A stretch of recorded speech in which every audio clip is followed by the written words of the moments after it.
Interior is more important than exterior. आप बाहर से बहुत सुंदर दिखते हैं, लेकिन अंदर आपके रोज मर्डर हो रहा है सपनों का। मैं ये नहीं कर सकता, ये मुझसे नहीं होगा, पता नहीं मैं कर पाऊंगा कि नहीं, चलो अभी अपलाइन कह रही है तो कर लेते हैं। दोस्तों, अगर रोज अंदर अपने कसाई खाना बनाए हुआ कत्ल कर रहे हो अपने सपनों का, तो आप जिंदगी में कभी तरक्की नहीं कर सकते। अगर आपको अब तरक्की करनी है तो आपके जो अंदर इंसान बैठा है उसको पहचानो। उसके साथ कभी बातें की हैं आपने? बात करो उसके साथ, वो आपका सबसे सच्चा साथी है। आईने में अपनी शक्ल देखते हो, अपनी दाढ़ी सेट करते हो, अपनी मूछें सेट करते हो, हैं, अपने बाल सेट करते हो, क्रीम क्रूम लगा के मेकअप करते हो। दोस्तों, इन आंखों से कभी कभी अपने अंदर वाले को भी देख लिया करो। बहुत सुंदर व्यक्ति बैठा है। मैं जब भी आईना देखता हूं ना, मैं आईने को ना एक किस करता हूं। मैं कहता हूं कि जो उस आईने में दिख रहा है उससे मैं बहुत मोहब्बत करता हूं, और मरने से पहले इसकी जिंदगी जरूर बना के जाऊंगा। लेकिन एक चीज, आपका जो इनसाइड व्यक्ति बैठा हुआ है ना, आपकी जो इनसाइड स्टोरी है, that is the real story यार। जब मैं मर्सिडीज लेके आया ना, मैं इतना खुश नहीं था। मैं खुश था, लेकिन एक होती ना बड़ी खुशी, लोग पागलों की तरह खुशी मनाते हैं, नहीं। बिकॉज मर्सिडीज तो मेरे अंदर वाले ने कई साल पहले ही खरीद ली थी यार। बस बाहर वाले को लाने में टाइम लगा। ये जब बंगला बनाया ना मैंने, बहुत बड़ा बंगला है।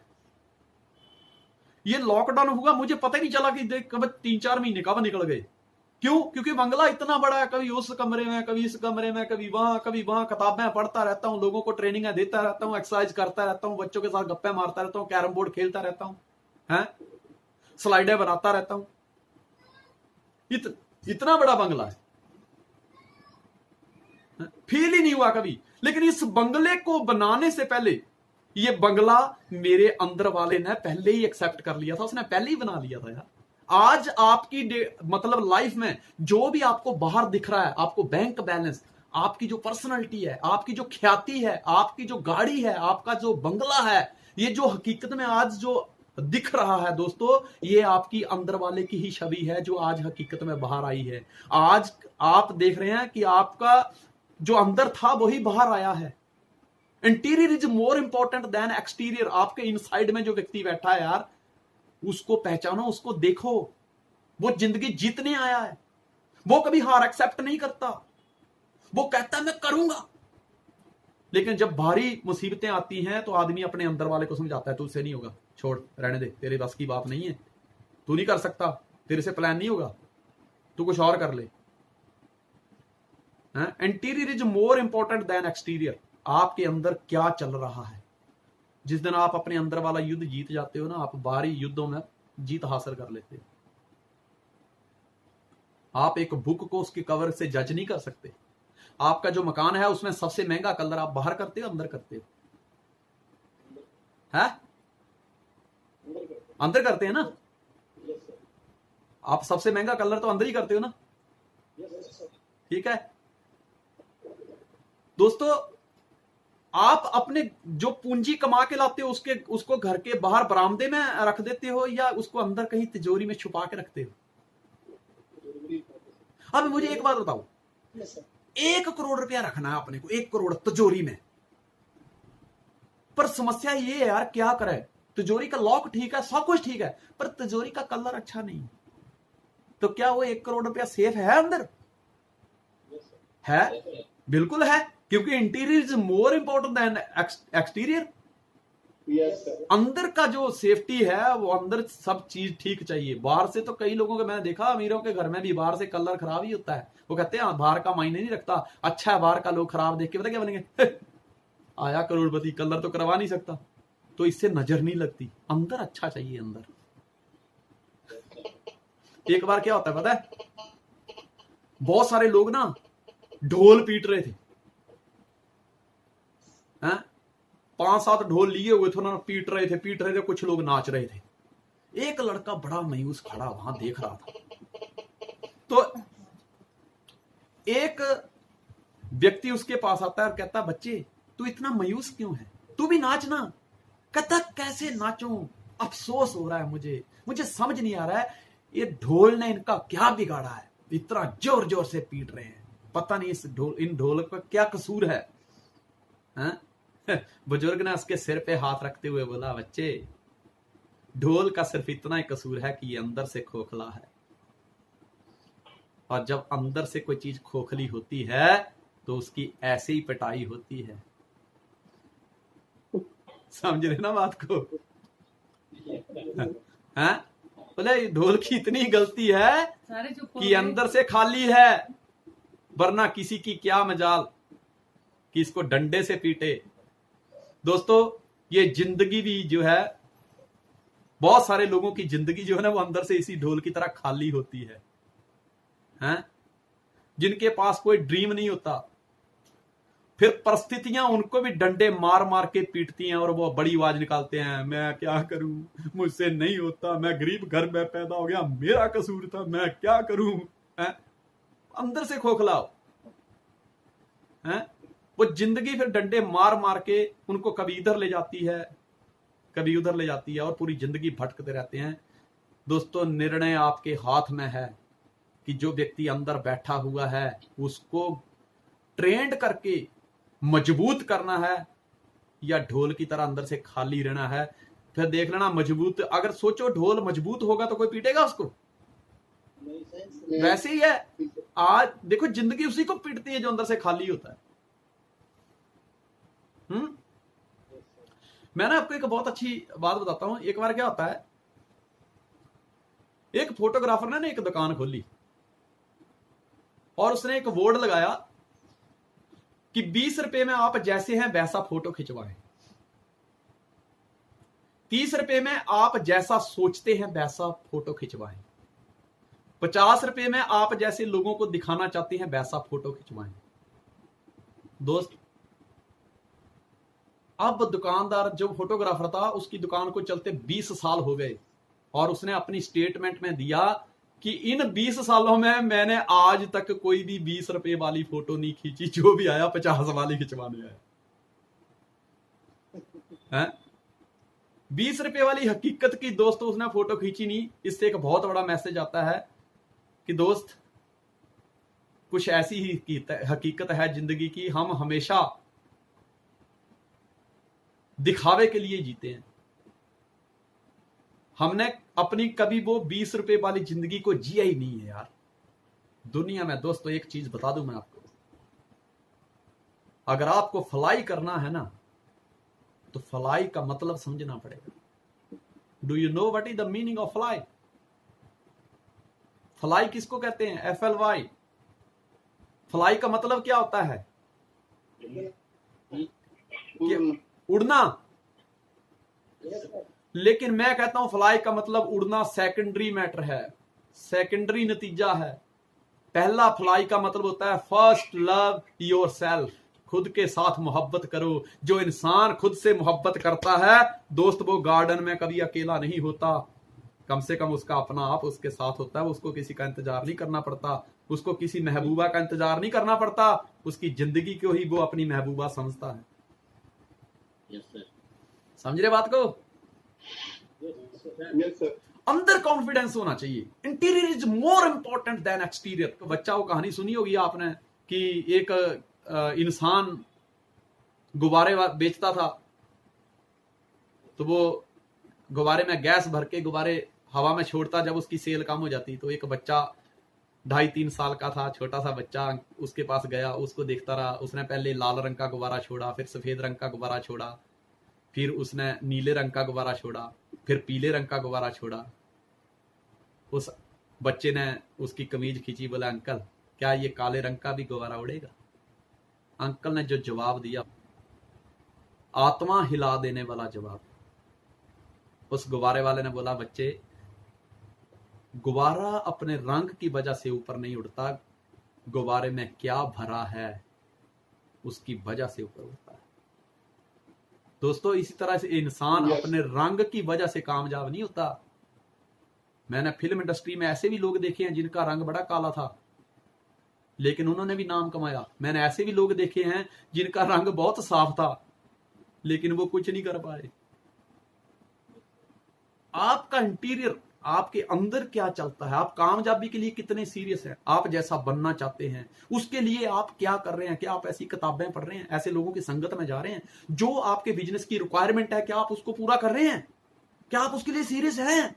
आपके अंदर चल रहा है कि मैं नहीं कर सकता, मुझसे नहीं होगा, और आप दिखावा कर रहे हैं, मेहनत कर रहे हैं, सर मैं कर रहा हूं, बस अगले महीने देखिए, 15 दिन बाद देखिए सर मैं देखो क्या करता हूं, 6 महीने में देखो क्या करता हूं, मैं पहले डिप्लोमेट नहीं बन पाया, लेकिन मैं आपको एक बात बता दूं, 100 माइल आपकी टीम में करने वाला सबसे पहला स्टार मास्टर मैं ही बनूंगा। ये बाहर से आप जो खोखला दिखा रहे हो कोई फायदा नहीं। अंदर वाला आत्मा अगर आपकी ये कह रही है कि तुझसे नहीं होगा, या आप मन में शंका लेके बैठे हुए हैं, अंदर से आपको कहीं ना कहीं ये फील हो रहा है कि यार मुझसे नहीं होगा, तो दोस्तों आप हकीकत में नहीं कर पाओगे, क्योंकि हकीकत में वही होता है जो आपके अंदर चल रहा होता है। लेकिन आप बाहर से, हो सकता है इस समय आपको नतीजे ना मिल रहे हो, आपका विजन बहुत बड़ा है, आप सोच बहुत बड़ी लेके बैठे हुए हैं, आने वाले टाइम में आपको पता है कि अगले 5 साल में मेरा ये प्लान है, उसके अगले 5 साल बाद का ये प्लान है, उसके अगले 5 साल बाद का ये प्लान है, उसके अगले 5 साल का बाद का ये प्लान है, उसके अगले 5 साल का बाद ये प्लान है, फिर मैं रिटायर।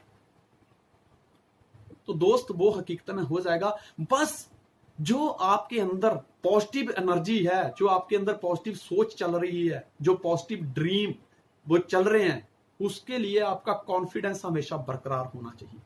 आपको पता होगा कि जो हिरन होता है वो 90 किलोमीटर पर आवर की स्पीड से दौड़ता है, और शेर की जो स्पीड होती है 58 से 60 किलोमीटर पर आवर। लेकिन फिर भी शेर हिरन का शिकार कर लेता है, क्योंकि जब हिरन दौड़ रहा होता है तो हिरन के मन में शंका होती है, उसके अंदर कहीं ना कहीं कॉन्फिडेंस लूज होता है, उसको ये शंका होती है कि यार नहीं, शेर मेरा शिकार कर लेगा, शेर मेरे से ज्यादा तेज दौड़ता है, और वो इसको परखने के लिए पीछे मुड़ मुड़ के देखता है। जैसे जब वो रुकता है, पीछे मुड़कर देखता है, तो उसकी रफ्तार कम हो जाती है, और 60 किलोमीटर पर आवर की स्पीड से दौड़ने वाला शेर 90 किलोमीटर पर आवर की स्पीड से दौड़ने वाले हिरन पे भारी पड़ जाता है। इसलिए अपने अंदर के युद्ध को जीतिए। अगर आप सोचते हैं कि I can, you can, if you think you can't, you are right. अपने अंदर वाले को संभालिए, ठीक है। जितना कपड़ों को प्रेस करते हैं ना बाहर से, जो अंदर सलबटें पड़ी हुई है ना, जो अंदर रिंकल पड़े हुए हैं, वो मैंने जो 4 ताकतें आपको बताई हैं, उनका इस्तेमाल करिए। आप उनमें परफेक्शन लेके आइए, आप दुनिया का हर मैदान फतेह कर जाओगे। कौन सी? शारीरिक, मानसिक, आध्यात्मिक और भावनात्मक। जो दूसरों के लिए आप कैसी भावना रखते हो, कैसी श्रद्धा रखते हो, कैसा फील करते हो, उनके बारे में क्या सोचते हो। जब ये सोचने लग जाओगे, ये 4 चीजों में, 4 ताकतों में, ये 4 फेस में आप स्ट्रांग हो जाओगे, दुनिया के हर क्षेत्र में आप स्ट्रांग हो जाओगे। अभी हम बात करते हैं आगे कि give your hand to your guiding hand, कि जिंदगी में अगर तरक्की करनी है, हम दुनिया में ऐसे क्षेत्र में है जहां पे हमेशा peak and valley, peak and valley, peak and valley मतलब ऊंचाई और घाटियां, ऊंचाई और घाटियां, उतार चढ़ाव ये आते रहेंगे। यहां पर रिजेक्शन मिलना स्वाभाविक है, क्योंकि लोगों की मर्जी होती है, उन्होंने आपको ज्वाइन करना है कि नहीं करना है, उनको करोड़पति बनना है कि नहीं बनना है। आपका काम है घोड़े को तालाब तक लेके जाना, पानी उसने पीना है या नहीं पीना है, ये घोड़े पे निर्भर करता है, आप धक्का नहीं कर सकते उसके साथ, ठीक है। तो होता क्या है, मैं आपको बताऊं कि जब मैंने अपने काम की शुरुआत की, जब मैं मार्केट में गया, तो मुझे 70 लोगों ने मना कर दिया। मेरे अंदर विचलित हो गया, इतनी मेहनत करनी पड़ती है। अपलाइन ने तो बोला था 2 लोगों को प्लान कर और कामयाबी मिल जाएगी, लेकिन यहां 70 लोगों को प्लान करने के बावजूद भी मना मिल रही है। मुझे एक ही बात बताई कि संजय धीमान, तुम इस क्षेत्र में बिल्कुल नए हो, और ये लोगों की नो का जो तूफान है, उस तूफान में भी टिके रहना है। एक ही सबसे बड़ी ताकत है, वो है आपकी ग्रेट अपलाइन। जो प्रोडक्टिव है, ऐसे तो मंदिर के बाहर चले जाओ, सब बाबा बन के घूमते हैं, लेकिन असरदार बाबा ढूंढना बहुत मुश्किल होता है। इसी तरह से ऐसे तो नेटवर्किंग में हर कोई अपलाइन है, लेकिन ग्रेट अपलाइन ढूंढना बहुत मुश्किल है। प्रोडक्टिव अपलाइन वही आपको गाइड कर सकता है कि भाई प्रोडक्शन कैसे निकाली जाती है। तो इन उतार चढ़ाव में आप विचलित ना हो, आप रास्ते पर रहें। उसके लिए सबसे बड़ा काम करना है क्या, अपना हाथ अपनी अपलाइन के या अपने जो व्यक्ति प्रोडक्टिव है उसके हाथ में पकड़ा दो।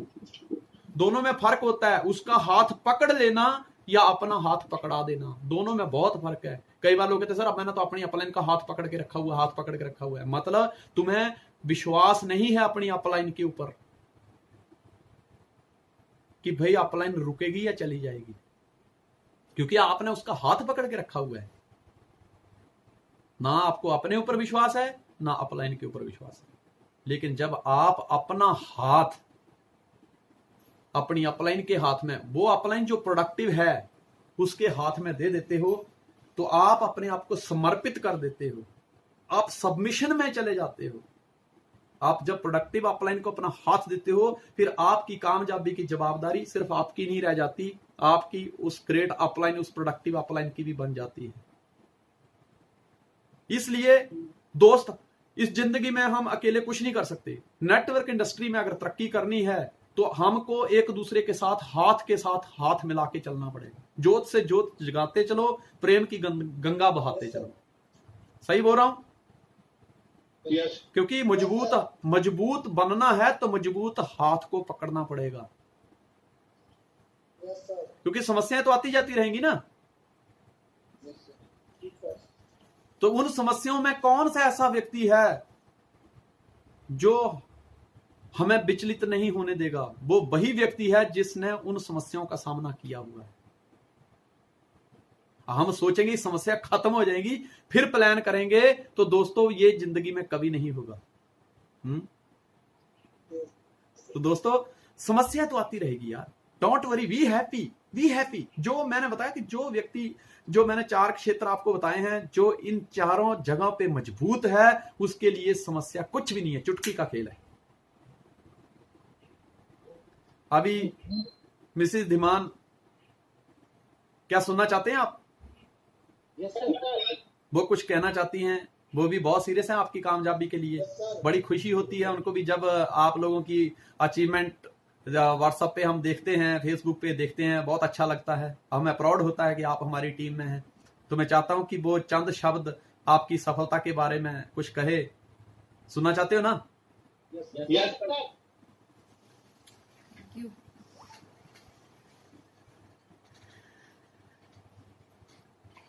Good morning all of you. Good morning, madam. कैसे हैं? बढ़िया सब। Welcome, ma'am. Thank you.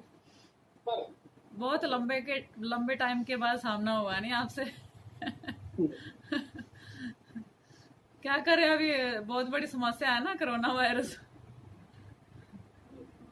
सबके लिए समस्या है, ये शॉर्ट वाले के लिए अचीवमेंट है मैम।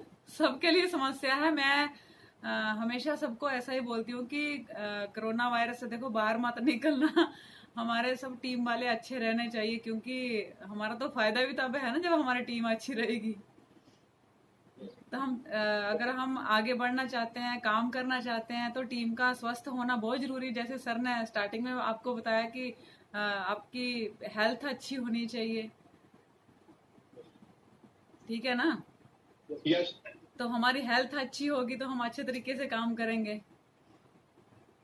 तो कोरोना वायरस तो उसको ही लगेगा ना जो बाहर जाएगा। हम तो घर बैठ के भी काम कर सकते हैं। मैं सबको बोलती हूँ कि कोरोना वायरस अगर हम बाहर निकलेंगे तो महामारी है, अगर हम घर पे बैठ के काम करेंगे तो हमारे लिए मालदारी है। तो Yes, ma'am. वो हमें अभी तय करना है कि हमें घर बैठ के काम करना है कि बाहर जाके कोरोना वायरस की चेप लगवानी है। Yes, sir. Yes, ma'am. तो हमारा देखो, आपने देखा ही होगा कि जितना काम हम फील्ड में जाके करते थे ना, उससे कहीं ज्यादा हमने घर बैठ के किया है। जी मैम। तो Yes. मैं आप सब लोगों को उसके लिए बहुत बहुत बधाई देना चाहती हूँ कि सब लोगों ने बहुत अच्छा परफॉर्मेंस किया है, बहुत अच्छा काम किया, सबके अच्छे से चेक बने हैं। भगवान करे आपके चेक ऐसे ही बनते रहें, बड़े बड़े, हम लोगों को ये दिखा सके कि हम घर बैठ के भी काम कर सकते हैं, बहुत अच्छे तरीके से कर सकते हैं। यस। यस और रक्षाबंधन की आप सबको बहुत बहुत बधाई हो। सबने कल रक्षाबंधन का त्योहार बहुत अच्छे से मनाया होगा। मुझे इस आशा है कि सबने अच्छे से मनाया होगा त्योहार, सबने एंजॉय किया होगा। देखो दूर तो नहीं जा पाए होंगे, पर जो पास पास में थे भाई बहन वो तो मिले ही होंगे। यस कोई बात नहीं। देखो हम ऐसा हमेशा ऐसा सोचते हैं ना कि कोरोना वायरस बहुत बड़ी समस्या है समस्या। मैं मानती हूँ इस चीज को, क्योंकि अगर मैं ये बोल दूं कि कोरोना वायरस समस्या नहीं है तो मेरी टीम बाहर जाएगी। तो मैं नहीं चाहती कि हमारी टीम बाहर जाए, मेरे बच्चे सारे बीमार हों, कोई भी। मैं ये नहीं चाहती हूँ कभी भी। कोरोना वायरस बहुत बड़ी समस्या है, बहुत बड़ी महामारी भी है, हमें उसे बच के भी रहना है। हमेशा हम बोलते हैं कि हमें डरना नहीं है, पर कोरोना वायरस से डरना ही अच्छा है। डरेंगे तो फायदा है। घर बैठ के हमको इसी तरह से अच्छे से काम करना है। समस्या तो देखो आती हैं, समस्या तो जिंदगी का एक पहलू है। अगर समस्या नहीं है तो जिंदगी नहीं है ना। क्योंकि अगर समस्या नहीं आएगी तो हमें हमारी काबिलियत का पता कैसे चलेगा कि हम कितने काबिल हैं। तो जिंदगी में देखो समस्या तो आनी ही है, और जो उन समस्याओं से डर के बैठ जाता है, आगे बढ़ने की कोशिश नहीं करता है, वो वहीं का वहीं रह जाता है। जैसे दुनिया में आया वैसा नहीं आया, एक समान है। अभी कोरोना वायरस आया तो लोगों ने ये सोचा कि बहुत बड़ी समस्या आ गई, अभी हम क्या करेंगे। अब हम बाहर नहीं जाएंगे, काम नहीं करेंगे फील्ड में जाके, तो हमारे चेक कैसे बनेंगे, हमारा घर कैसे चलेगा। बहुत सारे लोगों ने यही सोचा। कहीं ना कहीं तो एक वीक तक तो हमने भी यही सोचा कि ये कोरोना वायरस कहाँ से आ गया। अब हम बाहर नहीं जाएंगे, ट्रेनिंग नहीं लगाएंगे तो हमारी टीम कैसे खड़ी होगी, हमारा काम कैसे चलेगा। एक वीक तक तो हम लोग भी विचलित थे कि क्या करें, पर एक वीक से ज्यादा हम लोग ने अपने आप को विचलित नहीं किया। क्यों? क्योंकि हमें पता चल गया कि ये कोरोना वायरस है, इसका कोई इलाज नहीं है, ये पता नहीं कब दुनिया से जाएगा कब नहीं जाएगा, कुछ पता नहीं है इसका, इसकी कोई दवाई नहीं है। हमने उस चीज को एक्सेप्ट किया और अपनी समस्या को दूर करने का हल निकाला। तो हमारा हल यही था कि जूम एप्लीकेशन पे हमने मीटिंग लगाना शुरू कर दी। हम अपनी टीम को पकड़ना शुरू कर दिया, क्योंकि कई लोग तो आज भी ऐसे हैं जो सोफे पे बैठ के पॉपकॉर्न खा रहे हैं और टीवी देख रहे हैं, कुछ नहीं कर रहे हैं। पर जो लोग आज उस समस्या का, कोरोना वायरस जैसी समस्या का सामना करके घर बैठ के अपना टाइम वेस्ट नहीं कर रहे हैं, सर जो ट्रेनिंग दे रहे हैं उससे सीख रहे हैं, आगे लोगों को इम्प्लीमेंट करवा रहे हैं, खुद भी इम्प्लीमेंट कर रहे हैं, वो आज भी बड़े बड़े चेक बना रहे हैं। जैसे वो पहले फील्ड में जाके बनाते थे, आज उल्टा उससे ज्यादा बड़ा चेक बना रहे हैं। तो हम लोग ने समस्या का सामना करना सीखा। अगर हम लोग ये सोचे कि ये सोच लो कि वो 4 साल नहीं जाने वाला दुनिया से, हमें ऐसे ही अंदर ही रहना है, तो क्या करेंगे? हम ऐसे खा खा के घर पे बैठे रहेंगे कि उसका हल निकालेंगे, हल ढूंढेंगे कोई कि हम किस तरह से काम करें कि हमारा काम चले, हमारा घर चले। हम जो देखो अभी खर्चे तो सेम वैसे ही रहने वाले, आप बाहर जाओ चाहे आप घर के अंदर हो, खाना तो सबको खाना है। यस यस यस खाना तो सबको खाना, खर्चे तो सेम है, खर्चे कम नहीं होने वाले। बच्चों की फीस भी सेम ही है, स्कूल कॉलेज में वही फीस है, जो स्कूल जा रहे तो भी फीस वही थी, घर पे रह रहे तो भी फीस वही है। यस तो हमें उन समस्याओं का हल ढूंढना है, हमें उनसे पार कैसे लगना है, उसके लिए सर आपको नई नई तरह तरह की ट्रेनिंग देते हैं। मैं ना आपको एक स्टोरी सुनाती हूँ। एक बार क्या होता है, एक आदमी अपनी जिंदगी से बड़ा परेशान होता है। बचपन में उसके माँ बाप मर जाते हैं, थोड़ा बड़ा होता है धक्के मुक्के खा के, तो शादी होती है तो अपनी शादी से परेशान हो जाता है। वो उसकी गृहस्थ जीवन वो अच्छा नहीं उसको अच्छा लगता है, वो तरह तरह की समस्याएं उसकी लाइफ में आती, प्रॉब्लम्स क्रिएट होती रहती रोज रोज। एक दिन वो बहुत दुखी हुआ, उसने फैसला लिया कि मुझे गृहस्थ जीवन में नहीं रहना, मुझे सन्यासी बन जाना है, क्योंकि गृहस्थ जीवन में बहुत बड़ी समस्याएं हैं और मैं इनका सामना नहीं कर पाऊंगी, क्योंकि मैं बचपन से धक्के खा रहा हूं। उसने क्या किया, घर से निकला, काफी दूर गया, एक जंगल में नदी किनारे एक महात्मा की कुटिया थी, वहां पहुंचा। वो महात्मा के पास गया और बोला कि गुरुजी मुझे अपना शिष्य बना लो। उन्होंने बोला कि बेटा क्या प्रॉब्लम है, क्या हुआ है? बोले कि नहीं, आप मुझे बस अपना शिष्य बना लो, मुझे इस गृहस्थ जीवन में नहीं रहना, मुझे सन्यासी बनना है। गुरुजी ने बोला ठीक है, कोई बात नहीं, आज से मैं तेरा गुरु, तू मेरा शिष्य। अब तू मुझे ये बता कि समस्या क्या है। उसने कहा कि गुरुजी मैं जिस काम को भी हाथ डालता हूँ वो काम कभी पूरा नहीं होता है, मैं उस काम में हमेशा फेल हो जाता हूँ। बचपन में मेरे माँ बाप गुजर गए, धक्के धुक्के खा के मैं बड़ा हुआ, मेरी शादी हुई, बीवी अच्छी नहीं मिली, रोज झगड़ा करती है, मेरा गृहस्थ जीवन भी सुखी नहीं हुआ, इसके लिए मैं बहुत दुखी हो गया हूँ। मुझे इन सब समस्याओं को कोई हल नहीं मिलता है, इसलिए मुझे सन्यासी बनना है, इसलिए मैं आपके पास आया हूँ। गुरुजी ने बोला कि कोई बात नहीं बेटा, एक ना एक दिन मैं तुझे तेरी समस्या का हल जरूर बताऊंगा। काफी दिन बीत गए। एक दिन गुरुजी ने उसे बोला कि चलो बेटा नदी किनारे जाना है हमको। बोले ठीक है गुरुजी, दोनों साथ में मिलके नदी किनारे पहुंच जाते हैं। अभी नदी किनारे खड़े होके गुरुजी उसको बोलते हैं कि बेटा हमको ना ये नदी क्रॉस करके उस पार जाना है, उस किनारे तक जाना है। तो उसने बोला ठीक है गुरुजी, कोई बात नहीं, नदी पार कर लेंगे।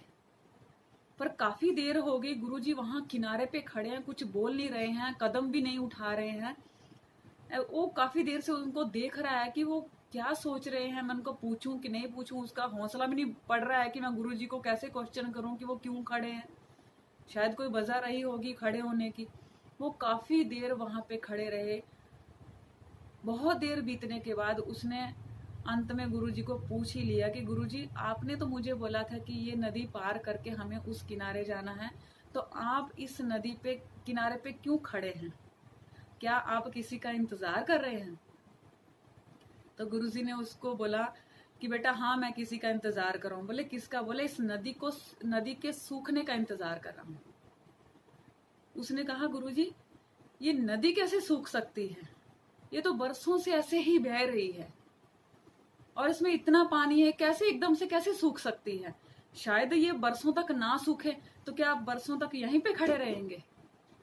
तो गुरुजी ने उसको यही बोला कि बेटा तू कह रहा था ना कि मेरी जिंदगी में बहुत सारी समस्याएं हैं, मुझे उन समस्याओं का हल नहीं मिलता है, इसलिए मैं सन्यासी बनना चाहता हूँ। सन्यासी बनना हल नहीं है। जैसे ये नदी सूख नहीं सकती ना, कि जिसका हम सूखने का इंतजार करें और पार जब वो सूखेगी तब हम उसको क्रॉस करके उस किनारे तक जाएं, हम उसका इंतजार नहीं कर सकते। वैसे ही हमारी जिंदगी में समस्याएं होती हैं। अगर हम उन समस्याओं को लेके बैठे रहेंगे कि ये समस्या जाएगी तो ही मैं आगे बढ़ूंगा, तो ही मैं कुछ और काम करूंगा, तो ही मैं अपना कर्म करूंगा, तो तुम कुछ नहीं कर सकते। ये तुम्हारी समस्या का हल है। तो उसने गुरुजी के चरण पकड़े। गुरुजी आपने मुझे रास्ता बता दिया, अब मैं वापस जा रहा हूँ अपने गृहस्थ जीवन में। मैं अपनी समस्याओं से लड़ूंगा, उनका सामना करूंगा और एक बहुत ही काबिल इंसान बन के दिखाऊंगा। तो हमारे साथ भी ऐसा ही होता है। अब हम ऐसे लेके बैठे रहे कि ये कोरोना वायरस जाए और मैं फील्ड में जाऊं और काम करूं और मेरा काम अच्छे से चले, मेरी टीम ग्रो होगी, तो तब तक तो आपकी टीम डेड हो चुकी होगी।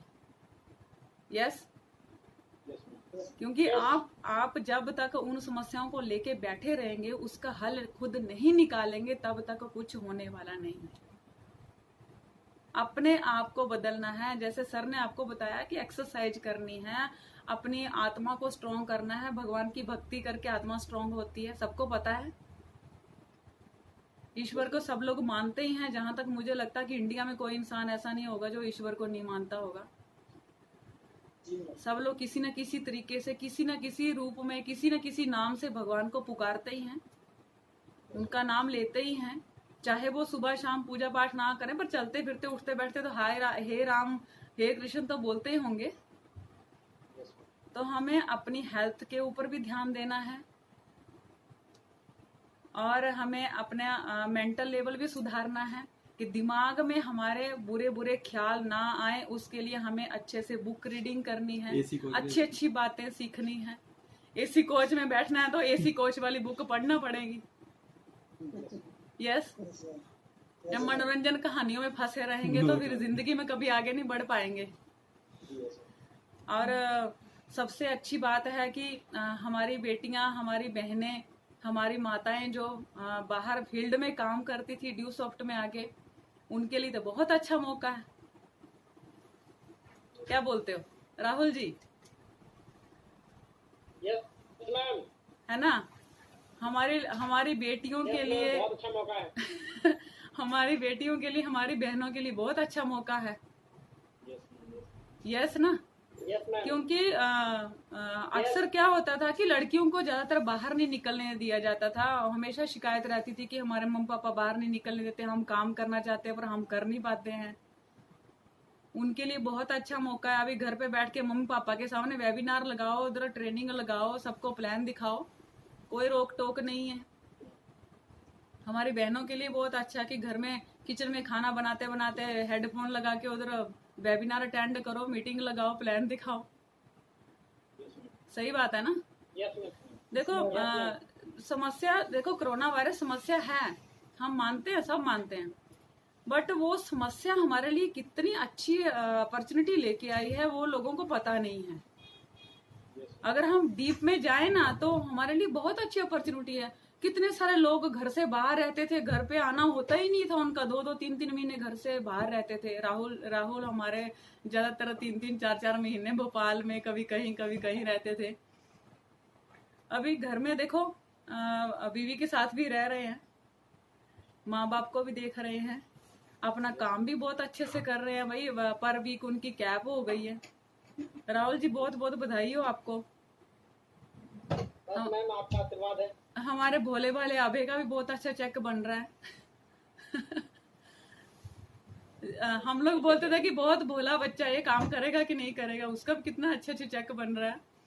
बहुत अच्छी बात है। देखो हम घर बैठ के भी इतना अच्छा काम कर रहे हैं, हमारे लिए इससे बड़ी अचीवमेंट कोई और हो ही नहीं सकती है, और इससे अच्छा बिजनेस कोई और हो ही नहीं सकता है। हमें कुछ बेचने नहीं जाना है, एक आइडिया शेयर करना है लोगों के साथ, और अब हमारी गाड़ी अपने आप पटरी पे। यस, यस कोरोना वायरस के आने से हमें देखो हमारी गाड़ी पटरी से नीचे कभी उतरी भी नहीं थी। हाँ, जैसे कि हम, ये ट्रूथ है, पटरी से उतरी कब थी? कभी नहीं उतरी थी। कोरोना वायरस ने उल्टा हमें और ज्यादा होशियार कर दिया है, और ज्यादा सिखा दिया है। हमने घर बैठ के भी कितना कुछ सीख लिया है, हमारे बच्चों ने कितना कुछ सीख लिया है। जो बच्चे हमारे देखो सुबह चले जाते थे, सुबह 8 बजे उनकी स्कूल चालू हो जाती थी, और शाम को 4:30-5 बजे बच्चे फ्री होते थे। फिर उनका होमवर्क, पूरा दिन बुक्स में घुसे रहते थे।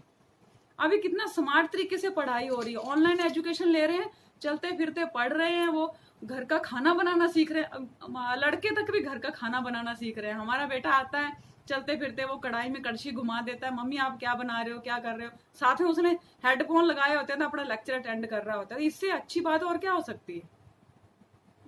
कितने संस्कार हमारे बच्चों ने, जो हमसे, वो उनको टाइम नहीं मिल रहा था सीखने का, वो पल पल हमसे सीख रहे हैं, देख रहे हैं कि घर में गृहस्थ जीवन में किस तरह से रहा जाता है, किस तरह से रहते हैं, कैसे काम चलता है, किस तरह से हम आगे बढ़ सकते हैं। यहाँ तक कि मशीन में कपड़े डालना भी सीख रहे हैं बच्चे। सही बात है ना? तो और क्या चाहिए? हमारे लिए तो बहुत बड़ी अचीवमेंट है, मैं तो इसको अचीवमेंट समझती हूँ। ठीक है, समस्या है, बाहर निकलेंगे तब महामारी है, घर पे रह के काम करेंगे तो मालदारी है। ठीक है ना? तो मैं भगवान से यही प्रार्थना करूंगी, आप सब लोगों के सामने देखो, अभी घर बैठ के कोई समस्या नहीं आने वाली है, बहुत अच्छा काम चलने वाला है। कहीं आप ट्रेन में नहीं जा रहे, कहीं आप प्लेन में नहीं जा रहे, कहीं आप गाड़ी लेके नहीं जा रहे हैं, एक्सीडेंट का कोई खतरा नहीं है कि कहीं गिर पड़ जाएंगे, धक्का मुक्की हो जाएगी, रात का अंधेरा देखने को नहीं मिल रहा है, घर में ही है, जो भी काम कर रहे घर पे ही है, सेफ है, एकदम सेफ है। यस, फिर भी अगर लोग ग्रो ना करें तो वो उनकी गलती है। वो हमारी ट्रेनिंग को, अभी सर देखो आपको इतनी अच्छी अच्छी ट्रेनिंग देते हैं, बहुत सारे लोग हैं उनकी टीम में, 4.5 लाख लोग जैसे हम, 3,62,000 3,62,000 जैसे सर ने बोला, तो करीब 4 लाख के हैं मेरे मुंह से निकल गया, अभी 4.5 लाख होने वाले हैं। तो आप 2020 का कैलकुलेशन बता दिया मैडम। यस, तो देखो 3,62,000 लोग अगर हमारी टीम में हैं तो 3,62,000 लोग कामयाब नहीं हैं। ये भी सच है ना। यस सर ने जो आपको ट्रेनिंग दी, जो भी आपको सिखाया आज तक, जिन लोगों ने उस ट्रेनिंग के ऊपर फोकस किया, इम्प्लीमेंट किया, सीखा, समझा और उसको आगे टीम में उनको भी इम्प्लीमेंट करवाया, वही लोग आगे बढ़ रहे हैं। जिन लोगों ने इस कान से सुना, इस कान से निकाल दिया, वो आगे नहीं बढ़ रहे हैं। वो आज भी सोफे पे बैठ के टीवी देख रहे हैं। यस। एक बार पता क्या होता है, एक बार ना महात्मा बुद्ध जी से ना एक शिष्य ने पूछा कि महात्मा जी, मैं आपसे ना एक क्वेश्चन करना चाहता हूँ।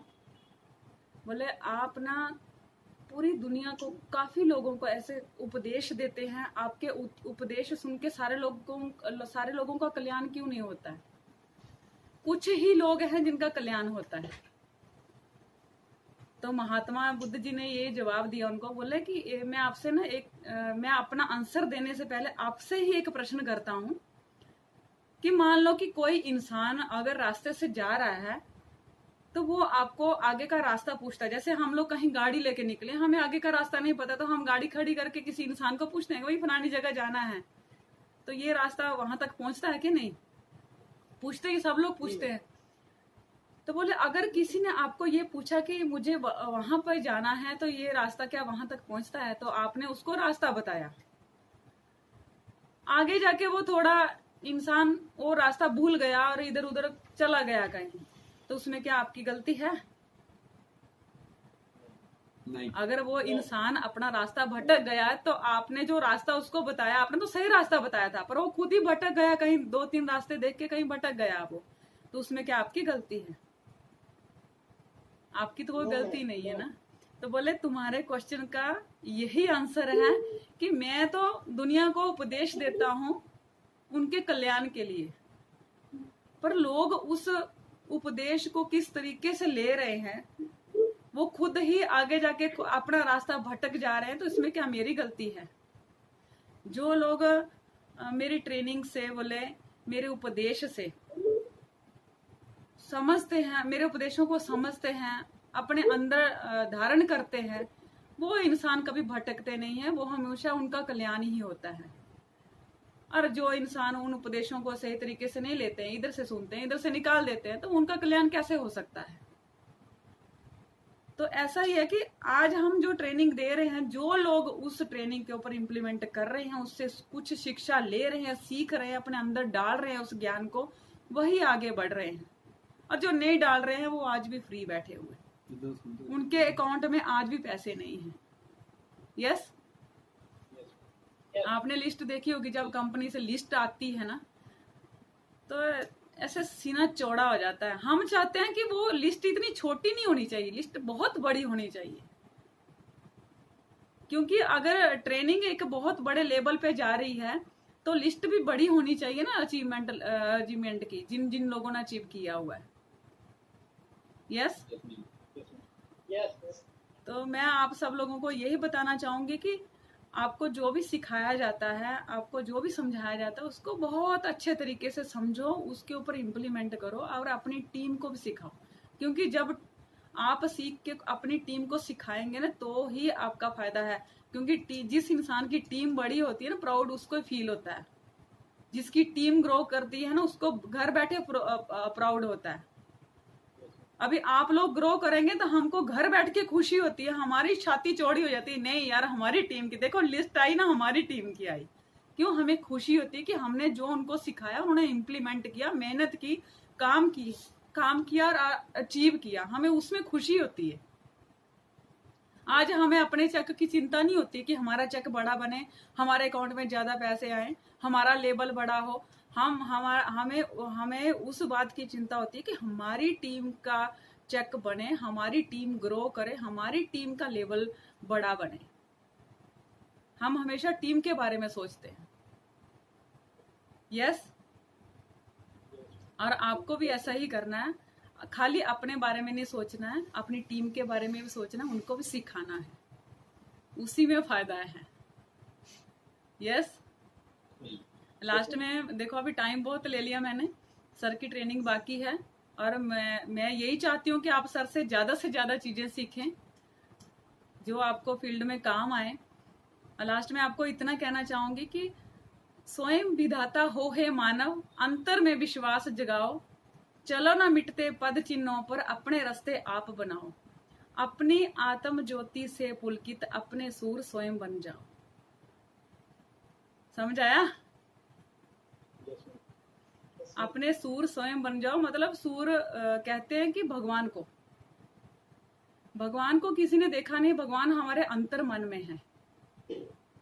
आज हम जो भी सोचते हैं, जो भी करते हैं, हमेशा अपने अंतर मन से उस चीज को सोचो, समझो कि मैं जो कर रहा हूं क्या मैं सही कर रहा हूं।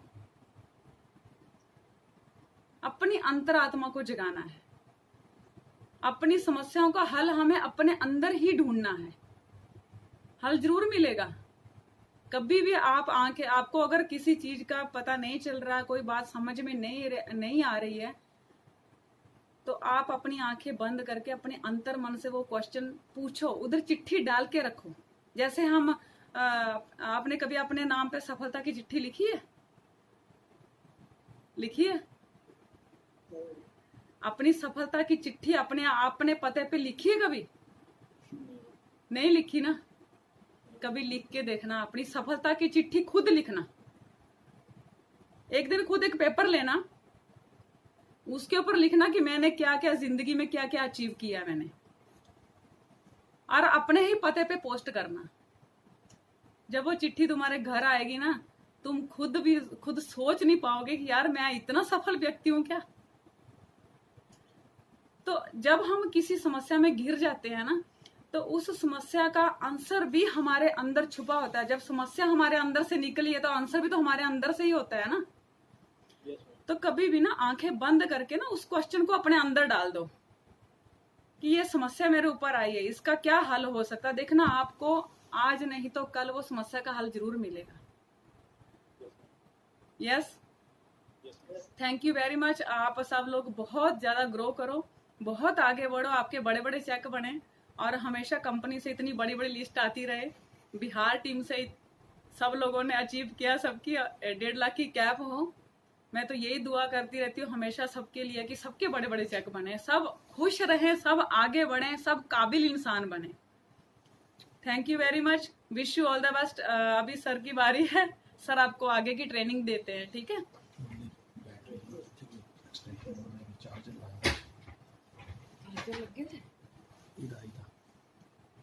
हाँ जी, जैसे मैडम ने बताया कि अपने लिए चिट्ठी लिखा करो, अब तक आपने क्या अचीव किया और आने वाले 5 साल बाद आप क्या अचीव करने वाले हो। जैसे कि मैं mister Sanjay Dhiman, son of Shri Baldev Singh Dhiman, address ये, मैंने अब तक पिछले इन सालों में ये हासिल किया है और अगले 5 साल बाद मैं ये डिक्लेयर करता हूं कि अगले 5 साल बाद मैं ये चीजें ये अपनी लाइफ में ऐड करूंगा। ये चीजें, इतनी बड़ी टीम होगी, इतना बड़ा साम्राज्य होगा, मेरी टीम में इतने स्टार, इतने प्रीमियर, इतने डिप्लोमेट, इतने एम्बेसडर, इतने star ambassador, crown ambassador, crown jewel, ट्वेल, ये सब होंगे मेरी टीम में, इतनी गाड़ियां होंगी। ऐसा करके एक चिट्ठी जो है ना अपनी खुद पोस्ट करा करो अपने पोस्ट ऑफिस में जाके अपने एड्रेस पे। देखना आपको जो जब उस चिट्ठी को पढ़ोगे ना तो चिट्ठी लगा देना सामने विजन बोर्ड पे, आपको लगेगा मुझे जिंदगी में क्या करना है। ठीक है, आगे चलते हैं। अब तक हमने डिस्कशन किया कि शार्पन योर सेल्फ या शार्पन योर सॉ, ठीक है। उसके बाद हमने डिस्कशन किया interior is more important than exterior. फिर हमने डिस्कशन किया give your hand to your guiding hand, मतलब जब समस्याएं आती हैं जिंदगी में तो कोई ना कोई ऐसा व्यक्ति होना चाहिए जो उस समय हमें विचलित होने से बचाए।